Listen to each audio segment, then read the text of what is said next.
Buenas tardes, doctor San Pedro. Primero que todo, queremos comenzar por contarle brevemente cuál es el objetivo de este proyecto al que decidimos llamar Pertuti, precisamente porque Pertuti en italiano traduce la frase para todos en español. Buscamos que todas las personas a las que logremos llegar no solo entiendan el derecho, sino que se apropien de él y construyan esa cultura jurídica tan necesaria en la actualidad. Precisamente por esto estamos haciendo este tipo de entrevistas para que todos logren conocer de esta realidad, que más allá del sesgo tiene muchísimas perspectivas y aristas distintas. Que quien nos vea construya su criterio y sus opiniones a partir de una realidad integral.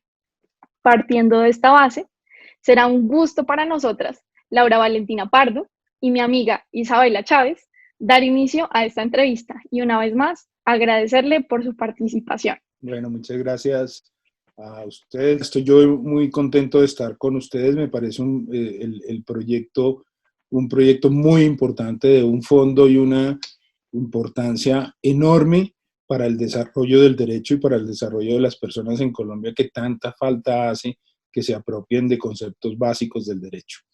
Entonces, pues estoy a disposición de ustedes y de verdad me siento muy emocionado y muy agradecido con ustedes que me han invitado a la entrevista. Bueno, doctor, no, pues nosotras aún más agradecidas con usted y nuevamente es un honor tenerlo acá en esta primera entrevista de Pertuti.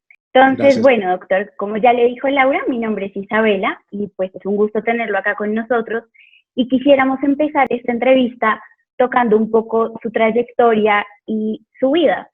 Entonces, para empezar, quisiéramos un poco que nos contara qué tipo de estudiante fue, cómo fue su experiencia universitaria. Pues yo tengo que confesarte, Isabela, que fui un muy mal estudiante en la universidad. Y que eso permitió que después de que hice la carrera con unas dificultades muy grandes, porque yo no estudiaba lo que debía estudiar, pues me enamorara del derecho como me enamoré. Yo entré a la universidad, me retiré 2 veces de la carrera para ir a estudiar comunicación social, porque mi pasión en la vida ha sido la literatura.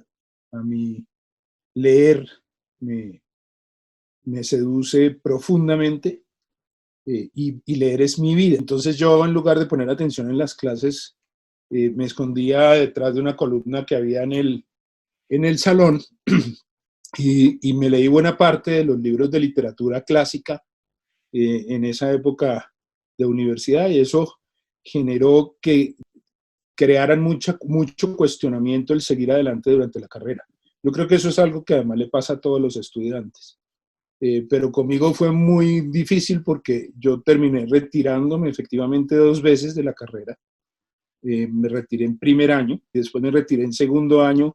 Me matriculé en comunicación social en la Universidad de La Sabana y 3 meses después volví nuevamente a la universidad a estudiar Derecho. Y en cuarto año perdí el año por estar leyendo literatura.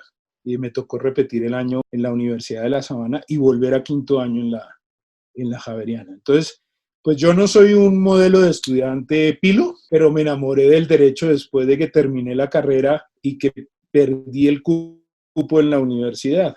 Cuando el padre Giraldo no me dejó repetir cuarto año, pues sentí que había perdido algo muy valioso en mi vida, que era el cupo en la universidad y la oportunidad de ser un buen abogado. Y volví, entonces hice todo el esfuerzo repitiendo el año, volví en quinto año, para hacer quinto año en la carrera, y ya de ahí ya me ubiqué y ya empecé a ser buen estudiante cuando la universidad me dio la oportunidad, financiado por la Javeriana, para hacer el doctorado que hicieron conjuntamente la Javeriana, el Rosario y el Externado. Yo lo hice. De ese doctorado, parte del doctorado lo hice en el Instituto Vasco de Criminología en San Sebastián, en España, y fui el primer graduado de ese programa de doctorado en la universidad y el primer graduado como doctor en Derecho en el país, porque no existía ningún otro doctorado y la primera persona que se graduó como doctor en el país fui yo. Eso es ¡Wow! un honor que llevo muy, muy en mi corazón. Felicitaciones, doctor. Gracias. Lo llevo en mi corazón y que un poco borró mi pasado tormentoso en la universidad. Bueno, doctor, qué gran historia de vida. Bueno, y ahora un poco para seguir con esta entrevista, a mí me gustaría saber, digamos, teniendo en cuenta eso que usted nos cuenta, que no fue el estudiante, pues, estrella en su momento, pero que luego lo reivindicó, menos mal, ¿cómo llegó a convertirse en el decano de la Facultad de Ciencias Jurídicas de la Javeriana y actualmente qué está haciendo?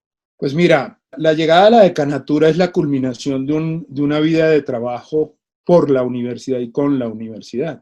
Yo me enamoré del mundo universitario también. Me inicié como profesor en la Universidad del Rosario, como profesor auxiliar del doctor Gustavo Orjuela, que fue como un padre para mí y que dictaba procesal penal en la Universidad del Rosario, y él me llevó como profesor auxiliar antes de que yo me graduara.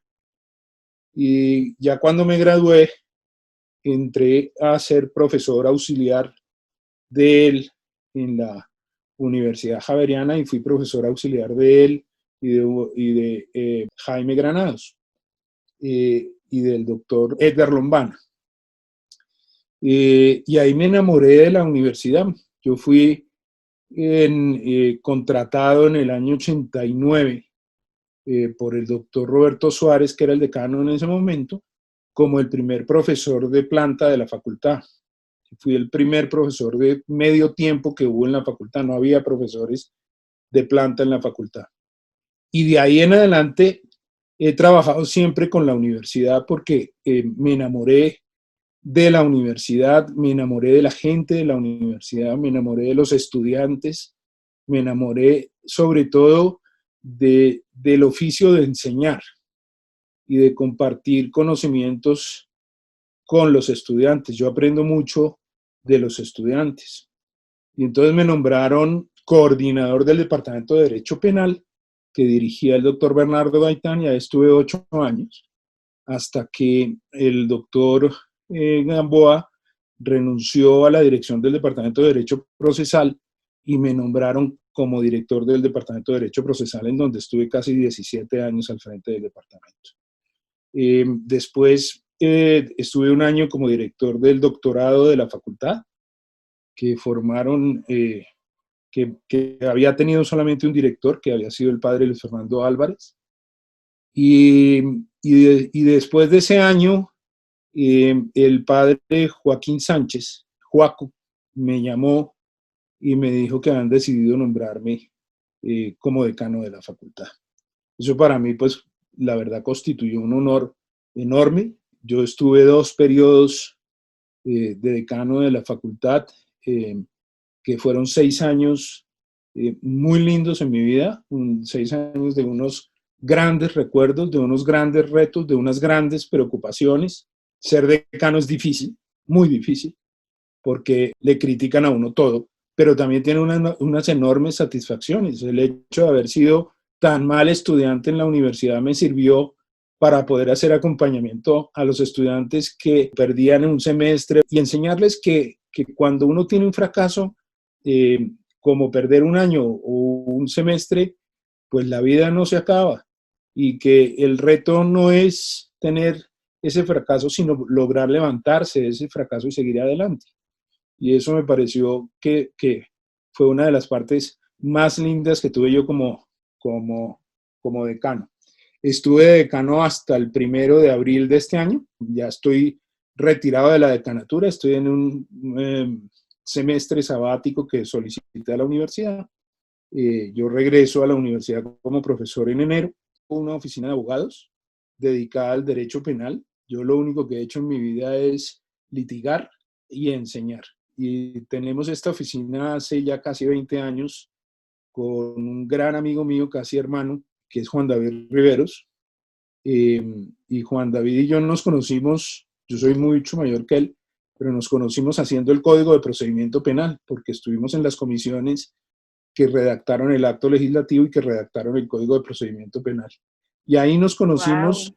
hicimos una gran empatía y decidimos trabajar juntos. Y dicen que cuando uno hace una sociedad con alguien, es más difícil que casarse con alguien, porque va a pasar mucho más tiempo con esa persona que con la esposa y va a compartir muchas más cosas. Y es muy difícil tener un buen socio. Yo tengo un excelente socio. Nunca hemos tenido una discrepancia en nada. Somos hermanos, nos queremos enormemente. Y yo tengo que decirlo públicamente, gracias a él pude ser decano, porque fue el que me dio la posibilidad de tener la oficina abierta mientras estaba en la decanatura, porque la decanatura deja muy poco tiempo para poder litigar. Entonces ahora estoy retomando mis temas de litigio, entonces estoy muy contento con eso y dedicado fundamentalmente al litigio, en derecho penal. Muchas gracias, doctor. Perfecto, doctor. Dime. Ahora, pasando a un segundo tema un poco más controversial, aquel tema de la cadena perpetua para violadores y asesinos de menores de edad. Entonces, queríamos nosotras preguntarle, en primera medida, desde su perspectiva como abogado, específicamente como abogado penalista, nos gustaría que usted nos contara un poco qué implicaciones tiene esta ley para el derecho penal colombiano. Pues Laura, a mí me parece que es una ley francamente nefasta para el país. La posición de la cadena perpetua es una posición extrema en el derecho penal que los ordenamientos jurídicos modernos tienden a prescindir de esa alternativa porque eso no genera una recuperación del tejido social roto por el delito, sino por el contrario genera más heridas que las que se produjo inicialmente con el delito, sin desconocer la gravedad que tiene la violación de menores, que es un hecho repudiable desde todo punto de vista. Pero yo creo que Colombia se metió en eso porque Colombia desafortunadamente no ha tenido un comportamiento juicioso, para ponerlo en términos de educación, con el derecho penal, sino que Colombia nunca ha hecho una estrategia de política pública en derecho penal, de política criminal, que es una política integral, no solamente en temas de represión, sino de educación y de prevención. Y Colombia no ha podido estructurar una política criminal porque los gobiernos en general están más a la cacería de respuestas mediáticas a los problemas que tienen que ver con el derecho penal que a soluciones reales que le permitan al derecho penal ser un derecho penal humano, un derecho penal que permita solucionar los conflictos. Entonces, para mí esa es una muestra de debilidad del sistema jurídico colombiano, es una muestra de torpeza en nuestros dirigentes, sin duda alguna. Cuando yo veo al presidente, a los ministros y a todos los políticos salir a ufanarse del tema de la cadena perpetua, me da un poco de vergüenza verlos y oírlos, porque creo que no están ubicados.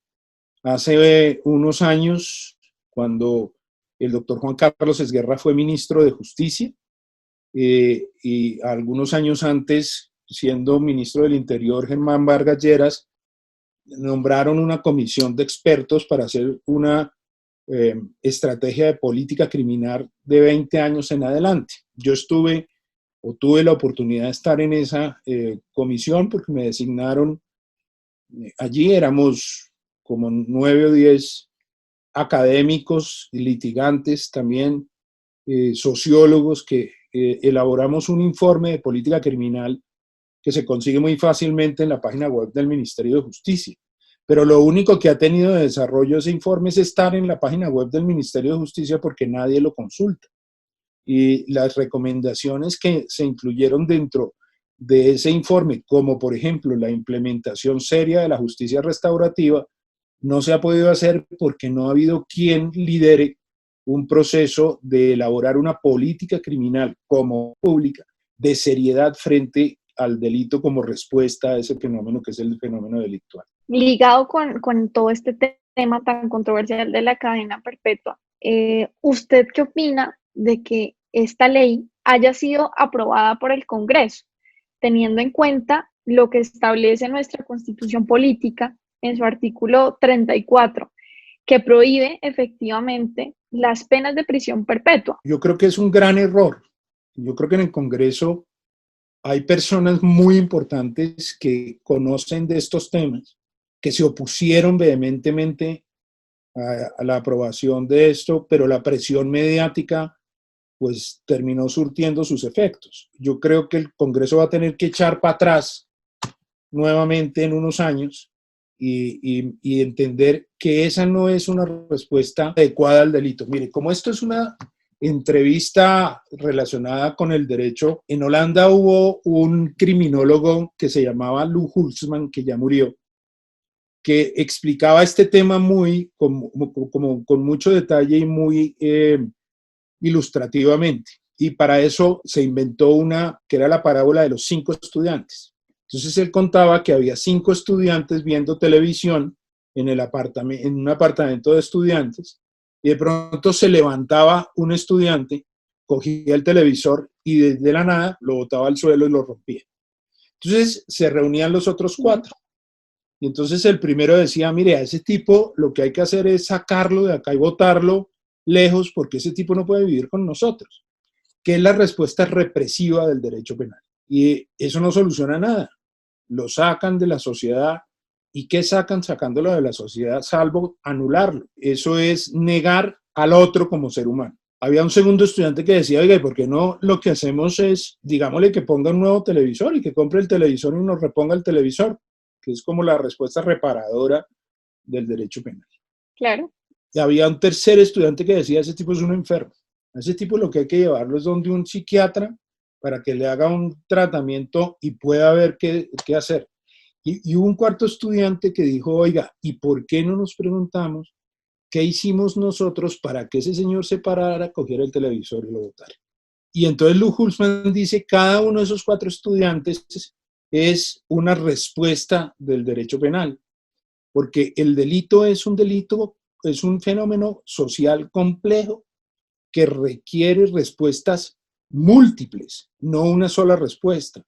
Cuando el delito tiene una sola respuesta, como en el caso de la cadena perpetua, una respuesta de privación de la libertad, de exclusión de la sociedad, se deslegitima por sí mismo, se deslegitima como una respuesta humana e integral a un fenómeno social que es complejo. Yo creo que la cadena perpetua es un gran fracaso para los penalistas en Colombia. Sí, se los digo con toda sinceridad.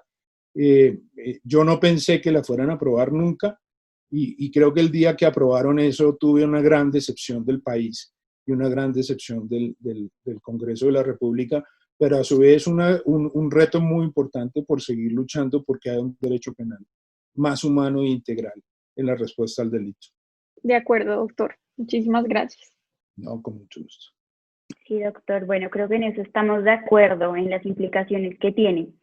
Y bueno, ya abordando nuestro tercer tema relacionado con el proceso de paz, quisiéramos preguntarle para usted qué significó el tan histórico no de la población colombiana al proceso de paz, y no solo esto, sino la posterior implementación de este acuerdo a pesar de lo que expresó el pueblo colombiano. ¿Usted qué opina de lo que dijeron las personas y de lo que hizo el entonces presidente Santos frente a esa respuesta?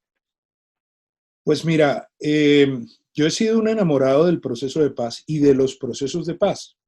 Yo fui partícipe muy activo, muy activo en todo el tema de justicia y paz con los paramilitares. Yo fui coautor de la Ley de Justicia y Paz y estoy convencido que Colombia requiere del diálogo para poder construirse como nación. Cuando hubo el no y la forma como se consiguió el no, sentí una gran frustración porque creo yo, es mi opinión, se manipuló esa elección esa votación para que pudiera ganar el no. Yo claramente estaba convencido y estoy convencido que el presidente Santos no necesitaba pasar por una votación de esas para legitimar lo que todo el mundo estaba legitimando en ese momento, la mayoría de la población colombiana, estaba legitimando en ese momento, que era la posibilidad de alcanzar un diálogo de paz con un grupo armado de salvajes como es el de las FARC. De tal manera que eso me generó una preocupación y una gran frustración, porque desde la decanatura públicamente apoyé siempre y permanentemente el proceso de paz. Yo creo que hay que jugárnosla. Yo no veo otra alternativa humana, salvo que nos matemos todos, que eso no es nada humano, pues no es de construcción humana. La violencia sí es muy humana, pero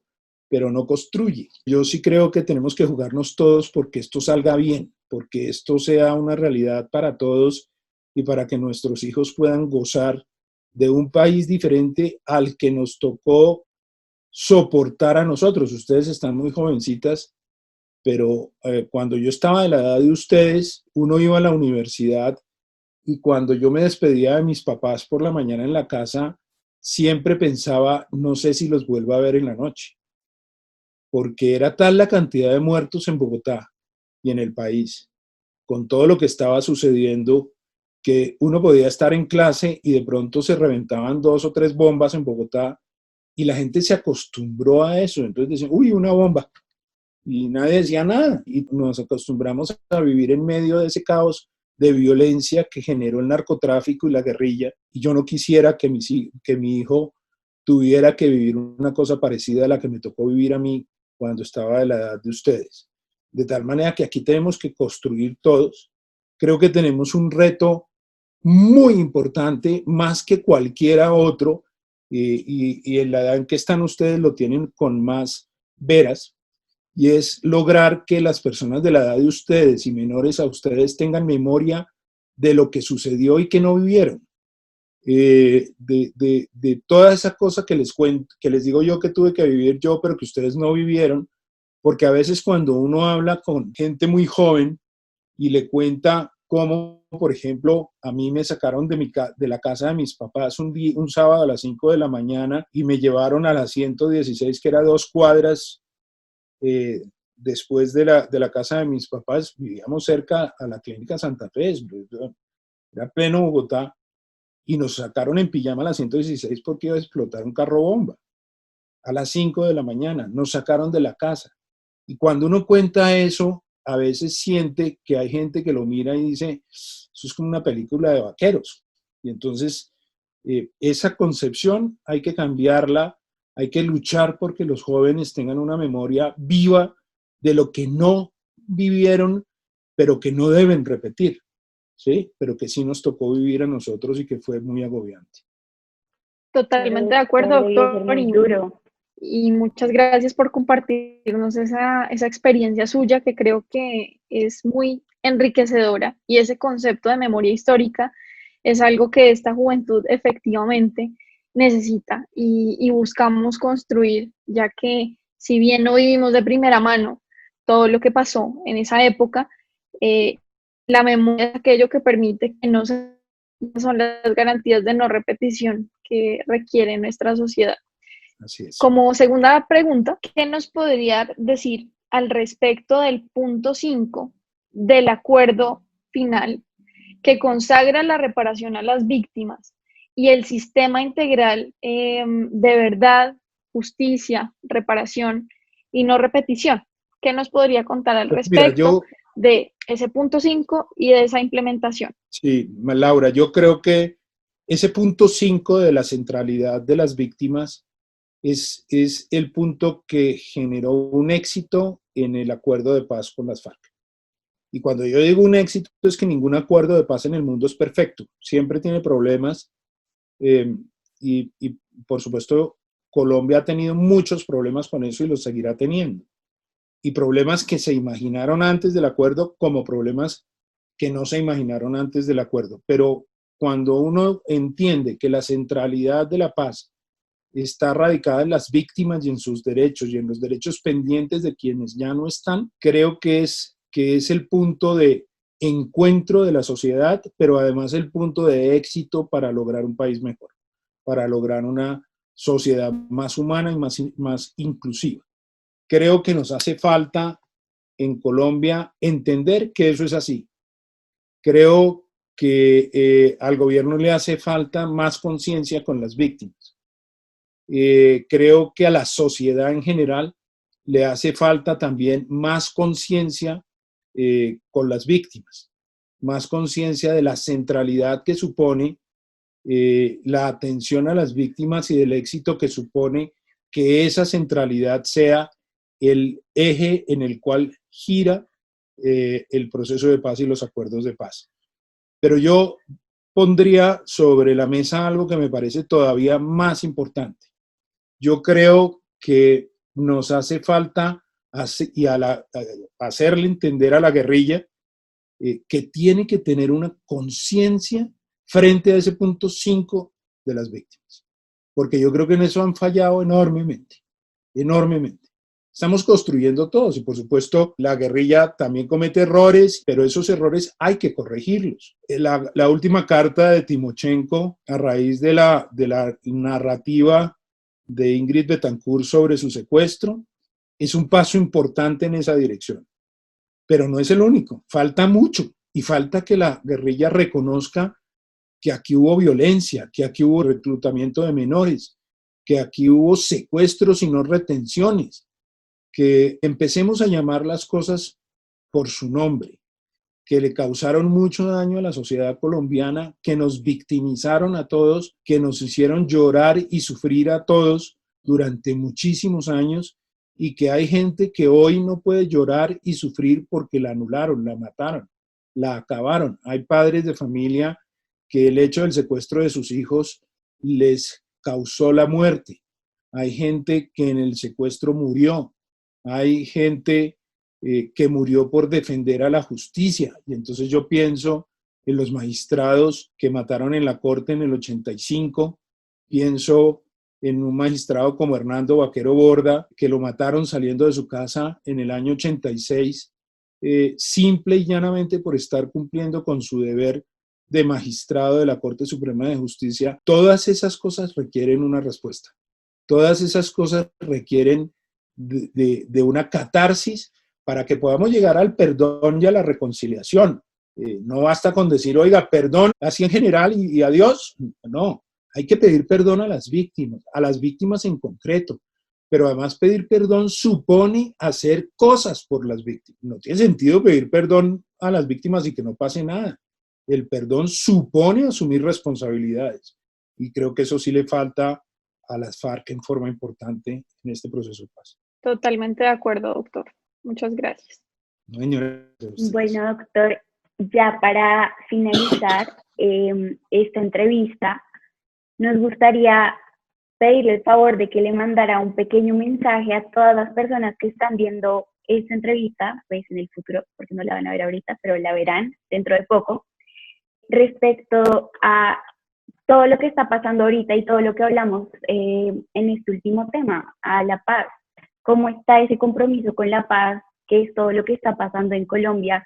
¿Y qué le diría a los jóvenes y en general a todas las personas que nos están viendo de cara a todo lo complejo que está sucediendo ahora? Pues mi mensaje es uno claro y conciso, que me lo enseñó quien ha sido una de las personas más importantes en mi vida, que fue Antonio Beristain, quien dirigía el Instituto Vasco de Criminología y con quien tuve una relación.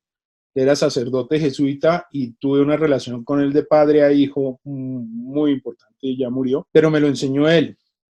Cuando se levanten por la mañana, lo primero que piensen es que tienen que ir a amar en lo que hagan. Las cosas que se hacen con amor salen adelante y cuando yo me levanto y lo primero que pienso es que hoy tengo que amar, la vida primero me cambia, pero seguramente le va a cambiar la vida a los demás y en positivo. Estamos en un momento muy importante de la historia, no solamente de nuestro país, sino del mundo entero, en donde el amor es la única tabla de salvación que tenemos para sobrevivir a todo esto que nos sucede. Lo que no se hace con amor no sirve. Y creo que eso es, digamos, el mensaje más importante que yo les podría dar desde mi posición en este momento. Bueno, doctor San Pedro, muchísimas gracias una vez más por su participación en esta entrevista. Fue para nosotras un placer contar con su experiencia, con su participación, con su presencia, con sus consejos, con sus historias, mejor dicho, con todo.